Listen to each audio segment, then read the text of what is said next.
dzisiejszym wydaniu naciski na Ukrainę i nowe elementy układanki świadczące o bliskim końcu wojny lub zawieszeniu broni. W ostatnich dniach doszło do zawalenia się 2 mostów w rosyjskich regionach graniczących z Ukrainą, w wyniku czego zginęło 7 osób. Pierwszy incydent miał miejsce w obwodzie smoleńskim, gdzie zawalił się most Paniński w miejscowości Wiaźma.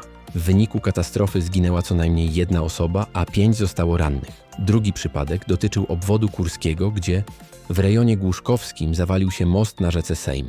Według doniesień most został zniszczony w wyniku ostrzału rakietowego, co spowodowało odcięcie nawet 1000 rosyjskich żołnierzy.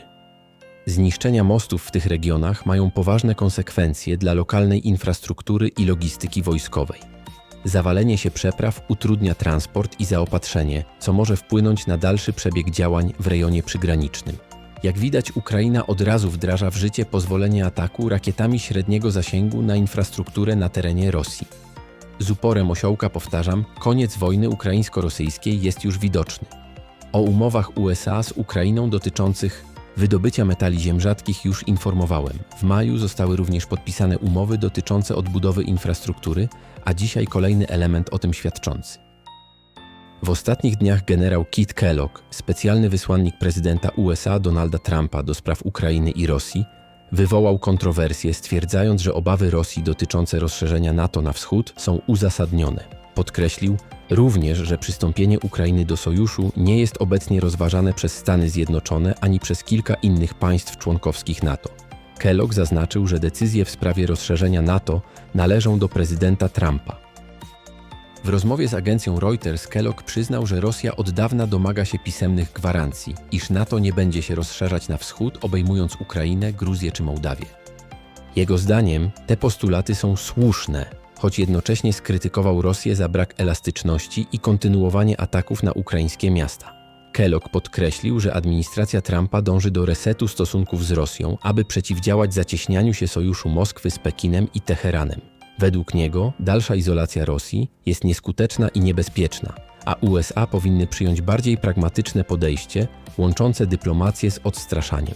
W marcu bieżącego roku, podczas konferencji w Council on Foreign Relations, w Waszyngtonie Kellogg stwierdził, że zabieganie o zwycięstwo jednej strony nad drugą służyłoby jedynie wciągnięciu Ameryki w niekończącą się wojnę zastępczą, ze szkodą dla naszych własnych interesów bezpieczeństwa narodowego.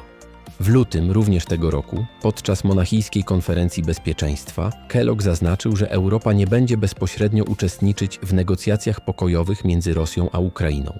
Wyjaśnił, że Stany Zjednoczone nie chcą powtórki z Mińska, gdzie udział wielu stron nie przyniósł trwałych efektów. Podkreślił, że głównymi uczestnikami rozmów będą Rosja i Ukraina, z USA jako pośrednikiem. Wypowiedzi generała Kitha Kellogga odzwierciedlają zmianę podejścia administracji Trumpa do konfliktu na Ukrainie. Zamiast jednoznacznego poparcia dla Kijowa, USA dążą do pragmatycznego rozwiązania uwzględniającego niektóre rosyjskie obawy, zwłaszcza dotyczące rozszerzenia NATO. Strategia ta ma na celu zakończenie wojny i przeciwdziałanie zacieśnianiu się sojuszu Rosji z innymi przeciwnikami USA na arenie międzynarodowej. Przypomnę, że zarówno ze strony Rosji, jak i USA coraz bardziej znaczące stają się naciski na zorganizowanie wyborów na Ukrainie. Cel oczywisty – wymiana Zełenskiego. Jak przedstawiłem powyżej, również coraz głośniej o tym, że Ukraina nie wejdzie do NATO, ale również do Unii Europejskiej. Układanka zaczyna się domykać, wnioski potwierdzać. Na dodatek premier Węgier Viktor Orbán wielokrotnie wyrażał sceptycyzm wobec integracji Ukrainy z Unią Europejską, podkreślając, że członkostwo tego kraju w UE byłoby niekorzystne dla Europy i Węgier.